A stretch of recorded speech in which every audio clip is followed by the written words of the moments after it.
Okay, friends, welcome to NMBF Coffee Chats, the Christian discussion forum where we gather about 2 or 3 times a week to discuss subject matters and issues that are really relevant to us as we live our lives in this nation and in this world. And we want to, we are living in highly polarized times, and we see that, there's a lot of politics that is being played out in the name of religion, and there seems to be a larger conspiracy to divide people along the lines of religion, and also there are other things like race and caste and all of that. But today we are going to focus on this very interesting subject of interfaith dialogue, which is essential for unity in any society that can resist, forces that want to divide people. And it is very, very relevant for us, those who are living here in India. So we really want to thank God for uh, Vinoth Ramchandran, who's here with us. A bit of introduction about him, before he begins. Vinoth Ramchandra was born in Colombo, Sri Lanka, where he also had his secondary schooling. He holds both bachelor's and doctoral degree in nuclear engineering from the University of London. Instead of pursuing an academic career in the UK, he returned to Sri Lanka in 1980 and helped to develop an interdenominational Christian university ministry in that country. He's an international lecturer and writer. He served on the IFES senior leadership team as secretary for dialogue and social engagement. His multifaceted international ministry includes promoting among students and professors a holistic dialogical engagement with the world of the university and helping Christian professionals act with Christian integrity in the face of the social, cultural, and political challenges they face in their national context throughout the world. Vinod's Danish wife, Karen, whom he married in 1998, passed away in 2018. Vinod has been involved with the civil rights movement in Sri Lanka as well as with the Global Mica Network, a network of development and justice organizations, and ROCHA, a worldwide biodiversity conservation organization. He is also on the International Advisory Council of the Faraday Institute for Science and Religion based in Cambridge, England. He is the author of several essays, articles, and books, including Gods That Fail, Subverting Global Myths, Theology, and the Public Issues That Shape Our World, and Sarah's Laughter, Doubt, Tears, and Christian Hope. Welcome, sir. We are really privileged to have you on this forum. And over to you, understanding interfaith dialogue.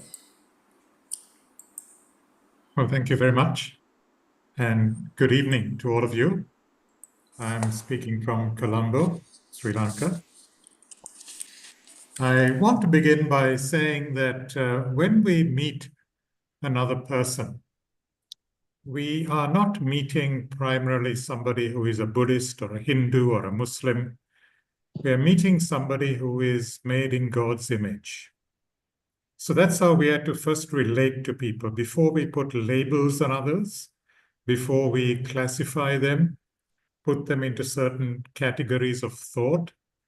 We have to think of each and every human person as somebody who has an intrinsic dignity and worth because they represent God to us. That's what it means to be the image of God. And respecting another person means that we also listen to them. We take their views seriously. We listen to their hopes, their fears, their desires. And as we then engage with them, we also try to look at the world through their eyes. So that is what dialogue involves. Dialogue is a two-way conversation where people are listening to each other out of respect, out of mutual respect. The opposite of a dialogue is a monologue, where just one person preaches at the other person. And that's impersonal. That is a lack of respect for the other. So the importance of dialogue is, I think, something that we should really take for granted. It's an inescapable part of being human and being part of a human community. When we read the Acts of the Apostles in the New Testament, one of the central events in that whole narrative is Peter's encounter with the Roman centurion Cornelius. This was a decisive turning point in the history of the early church. It was so important that two chapters, chapter 10 and chapter 11 of Acts of the Apostles, are devoted to it. You know how Peter was brought up as a strict Jew. They never associated with the Gentiles and non-Jews, and particularly the Romans, who were at the time the imperial oppressor of the Jewish nation.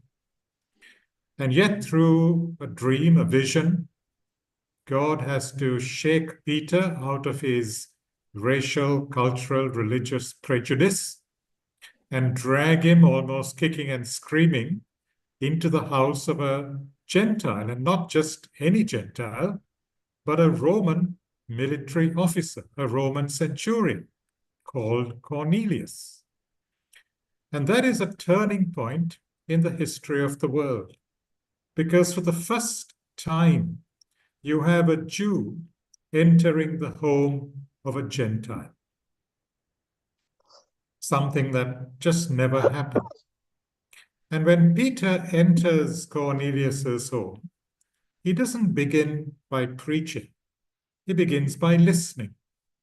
He listens to Cornelius tell his story of his own relationship with God. And we know that Cornelius has a genuine relationship with God. He's a God-fearer. God has spoken to him through a dream to go and send a messenger to Peter and to call Peter to his home. And so as Peter listens to Cornelius share his experience of God, his story of his relationship with God, Peter then says, "Now I understand that with God there are no favorites." So notice that as Peter then starts to share the story of Jesus with Cornelius, and the Holy Spirit comes upon Cornelius and his household, you find Peter marveling that he is drawn into a deeper understanding of the very gospel that he has been sharing with Cornelius. So a double conversion is taking place. Cornelius receives Jesus, is baptized, is converted to Christ, and Peter, the evangelist, the apostle, is also converted to a deeper understanding, a deeper relationship with Christ. And that is what happens in all authentic evangelism. The evangelist is also converted. Conversion is a lifelong process that happens not just when we initially turn to Christ, but up until our death. We are being continually transformed, converted from wrong ideas, beliefs, values, practices, to truer beliefs, to truer values, to truer practices. And there is no end to this, like I said, until we receive our resurrection bodies. So conversion is a lifelong process. And the other, the non-Christian, is indispensable to that conversion happening. In fact, we don't know what we believe. We don't know why we believe what we believe until we encounter somebody with a different set of beliefs, different values. And that is why people only associate with people who are just like them, the same ethnic, cultural group, or the same religious community, or in Christian terms, the same Christian denomination. Such people never mature. They live with their prejudices, their blind spots, their biases right through their life.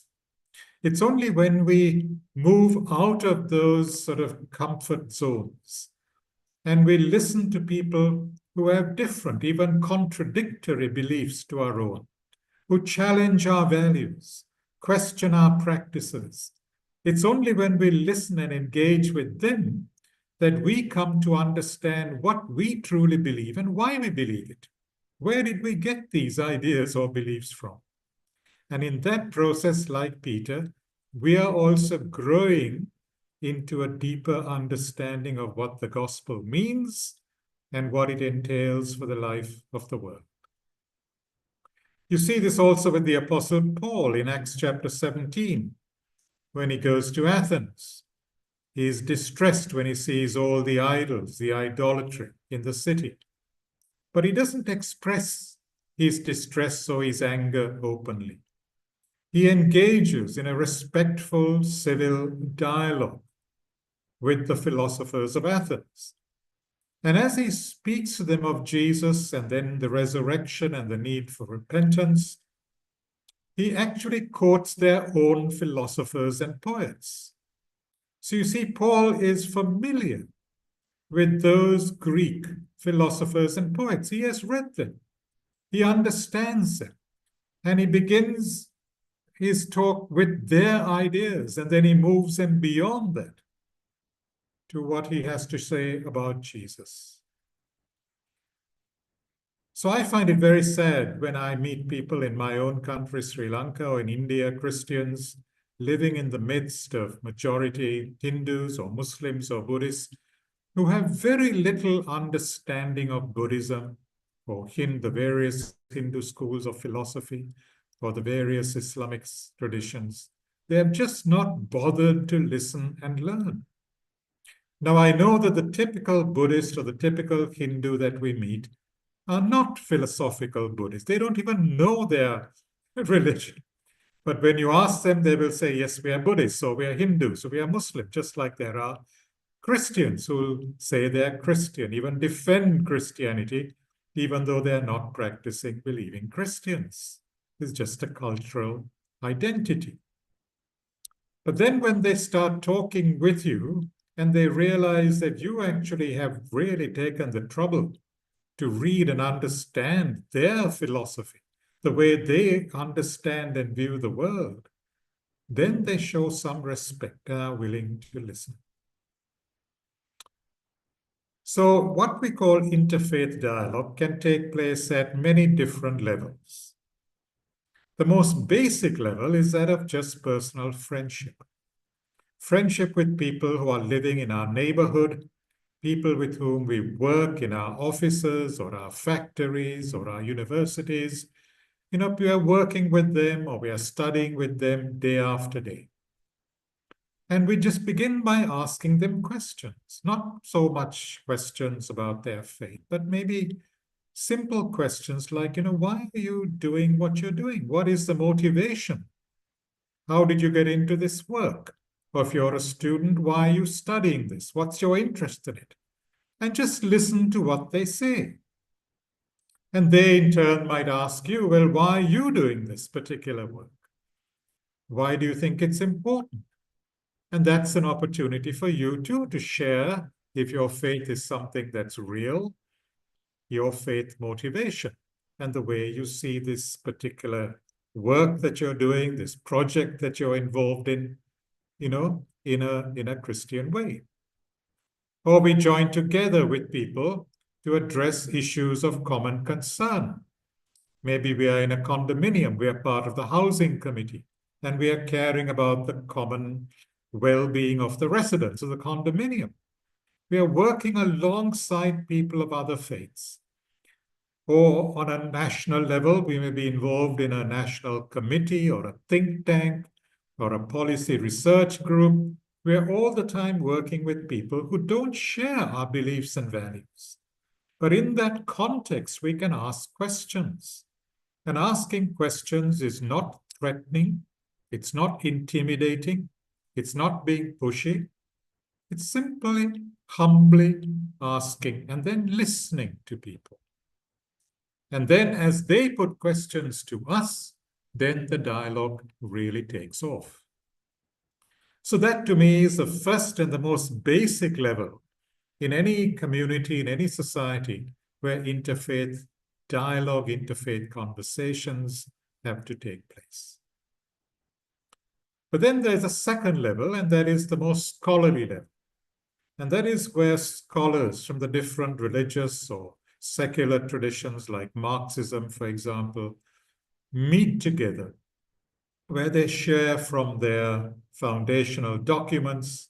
There's a place for respectful argument and debate on issues, to identify common areas, or where we think that there are common areas, finding that actually there are deeper differences, or sometimes realizing that where we thought there were huge differences, there are also some similarities that we never expected. Perhaps people speaking in different languages, but sharing certain basic concepts. Or we might find the opposite is the case, in which case we might agree on certain issues and disagree on others. And then as scholars coming from different traditions, we might even decide, well, to present a common, say, a statement on a pressing public issue, say on climate change, looking at climate change from different religious perspectives. What is it that we can do together as one wider community? And what is it that we should be doing separately within our respective religious communities? So that's the scholarly level of interfaith dialogue.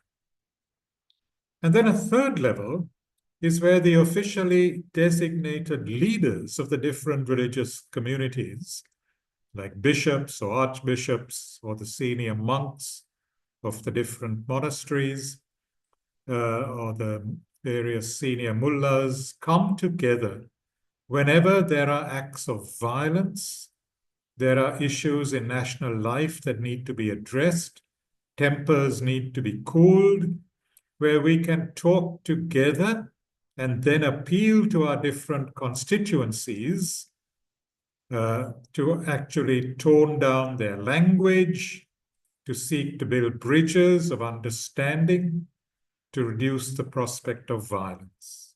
And that level of leaders coming together, whenever there are acts of violence or there is fear that grips one particular community, that level of dialogue is also very, very important. But I guess it's on the first level that I mentioned that much of our conversation this evening will take place. So I want to stop there, and I want to invite your questions, your comments. Please feel free. Let this be an exercise in dialogue and not a monologue. Yeah, well said.